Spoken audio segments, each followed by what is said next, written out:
آیا ہے وہ لمحہ جس کا دنیا بھر کے سیاسی تجزیہ کار انتظار کر رہے تھے۔ آیا ہے وہ الیکشن جس نے روایتی سیاست کی بنیادیں ہلا دیں۔ آیا ہے وہ انتخاب جسے بنگلہ دیش کی 55 سالہ تاریخ کا سب سے بڑا سیاسی موڑ کہا جا رہا ہے۔ جب آج ہم بات کرنے جا رہے ہیں بنگلہ دیش کے اس 2026 کے الیکشن کی، تو یہ محض ایک انتخاب نہیں بلکہ قوم کے مستقبل کی تلاش ہے۔ آج ہم جانیں گے کہ بنگلہ دیش کی سیاسی تاریخ کیسے بدل رہی ہے، کون سی طاقتیں میدان میں ہیں، عوام کیا چاہتی ہے اور کیوں، اور سب سے اہم یہ الیکشن عالمی سیاست پر کیا اثر ڈال سکتا ہے۔ تو ویڈیو کو شروع سے آخر تک دیکھیے گا، کیونکہ آگے جو حقائق ہیں وہ آپ نے کہیں اور نہیں سنے ہوں گے۔ میں ہوں بشارت حسین کاظمی اور آپ دیکھ رہے ہیں کاظمی 360۔ بنگلہ دیش جنوبی ایشیا میں واقع ایک چھوٹا سا ملک ہے، مگر سیاسی اکھاڑے میں اس کا نام بہت بڑا ہے۔ انقلاب، بغاوت، سیاسی قتل، فوجی حکمرانی اور پھر جمہوریت کی کوششیں، یہ سب کچھ صرف چند دہائیوں میں ہوا۔ 1975 میں شیخ مجیب الرحمان بنگلہ دیش کے بانی صدر کو قتل کر دیا گیا، جس کے بعد ملک کئی سال فوجی حکمرانی کا شکار رہا۔ اسی دور میں ضیاء الرحمان اور بعد میں حسین محمد ارشاد جیسے نام ابھرے، جو ملک پر فوجی قبضے کی نمائندگی کرتے تھے۔ لیکن 1991 میں بڑی تبدیلی آئی جب جمہوریت واپس لوٹی اور خالدہ ضیاء پہلی خاتون وزیر اعظم بنی۔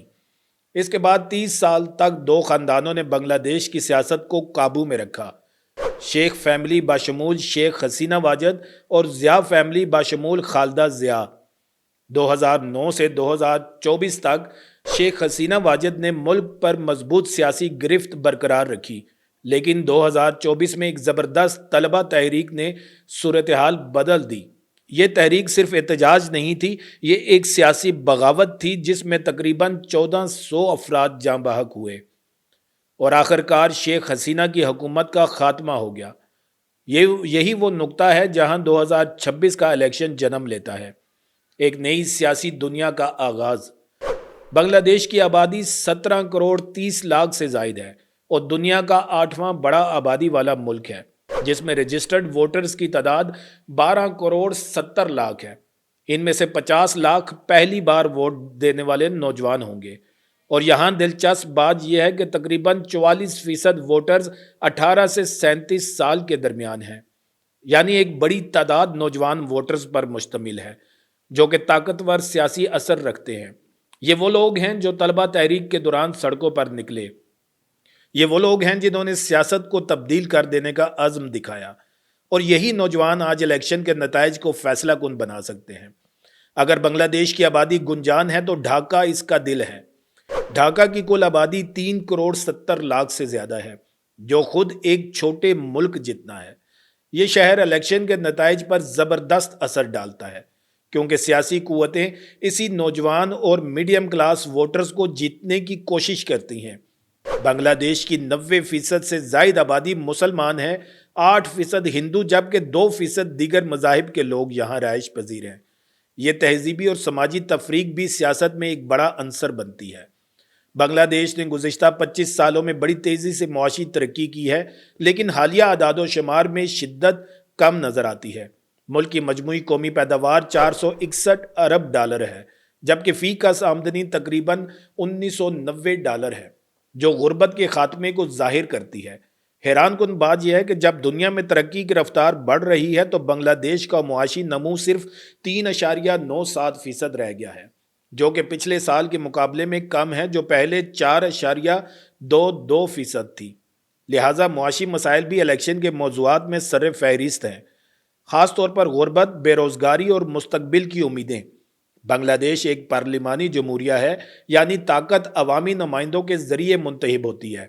وزیر اعظم حکومت کا اصل سربراہ ہوتا ہے، صدر کی رسمی حیثیت ہوتی ہے جسے پارلیمنٹ کے ذریعے منتخب کیا جاتا ہے۔ قومی اسمبلی جاتیہ سنساد کی کل 350 نشستیں ہیں اور انہیں براہ راست منتخب کیا جاتا ہے، جبکہ 50 نشستیں خواتین کے لیے مخصوص ہیں۔ ملک کو انتظامی طور پر 8 ڈویژنز، 64 اضلاع اور 495 تحصیلوں میں تقسیم کیا گیا ہے۔ یہ سسٹم ابھی بھی مضبوط ہے، مگر جو سیاسی ماحول اب ہے وہ کچھ روایتی نہیں۔ اس الیکشن میں کل 91 جماعتیں حصہ لے رہی ہیں اور 249 آزاد امیدوار بھی میدان میں ہیں۔ لیکن سب کی نظریں 3 بڑے گروپوں پر مرکوز ہیں۔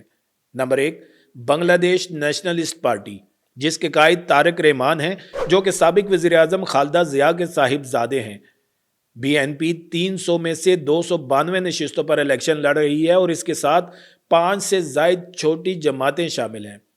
اس اتحاد کے انتخابی منشور میں کم آمدنی والے خاندانوں کے لیے مالی معاونت، وزیر اعظم کی مدت کو 10 سال تک محدود کرنا، غیر ملکی سرمایہ کاری کا فروغ، بدعنوانی کے خلاف سخت اقدامات شامل ہیں، اور ان دعووں نے عوام میں ایک نئی امید پیدا کی ہے۔ پولز کے مطابق یہ اتحاد نصف سے زیادہ ووٹ حاصل کر رہا ہے، جو عوامی لیگ کے طویل دور کے بعد بڑی تبدیلی کی علامت ہے۔ نمبر 2، جماعت اسلامی، جس کے سربراہ شفیق الرحمان ہیں، اور نیشنل سٹیزن پارٹی اتحاد۔ یہ اتحاد اسلامی اصولوں اور اصلاحات کو بڑھاوا دینے کا دعویٰ کرتا ہے، اور ان کے منشور میں شامل ہیں اسلامی اصولوں پر مبنی حکمرانی، معاشی تنوع اور پڑوسی ممالک کے ساتھ تعلقات بہتر کرنا۔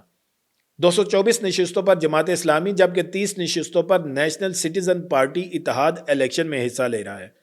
ماہرین کا کہنا ہے کہ اگرچہ یہ اتحاد اکثریت تو نہیں جیت سکتا، لیکن پارلیمنٹ میں بہت مؤثر کردار ادا کر سکتا ہے۔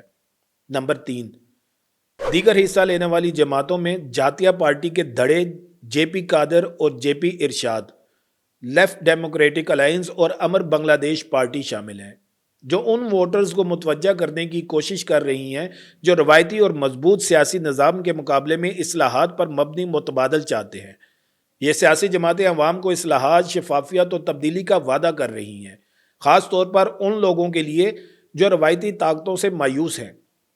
دوستو، ابھی تک جو ہم نے دیکھا اس میں 50 لاکھ نئے ووٹرز، 44% نوجوان ووٹرز، 3 بڑے سیاسی بلاکس، طویل سیاسی روایات میں تبدیلی، تاریخی طلبہ تحریک، یہ سب کچھ بنگلہ دیش کو تبدیل کرتا ہے جنوبی ایشیا کی سب سے زیادہ تیز رفتار سیاسی تبدیلی کے مرکز میں۔ یہ الیکشن محض ایک رکاوٹ نہیں، یہ نئی حکومتی طاقتوں، نئی سوچ، قومی شناخت کی تعمیر ہے، اور عالمی تجزیہ کار بھی یہ سوچ رہے ہیں کیا بنگلہ دیش گوگل پالیسی کے ساتھ بدل رہا ہے؟ کیا نئی حکومت معاشی شراکتوں کو فروغ دے گی؟ کیا نوجوان ووٹر سیاسی مستقبل کو سنواریں گے؟ یہ وہ سوالات ہیں جن کے جوابات آنے والے ہفتوں میں دنیا کو مل جائیں گے۔ 2026 کے انتخابات صرف الیکشن نہیں، تحریک ہے۔ اگر آپ کو یہ ویڈیو معلوماتی لگی تو لائک کریں اور سبسکرائب کریں تاکہ آپ ہماری اہم سیاسی رپورٹ سب سے پہلے دیکھ سکیں۔ نیچے کمنٹ میں بتائیں کیا بی این پی اتحاد جیتے گا یا نئی سیاسی جماعتیں ابھر کر سامنے آئیں گی؟ آپ بنگلہ دیش کے مستقبل کے بارے میں کیا سوچتے ہیں؟ پھر ملیں گے ایک نئی ویڈیو کے ساتھ۔ اللہ تعالیٰ آپ سب کا حامی و ناصر ہو۔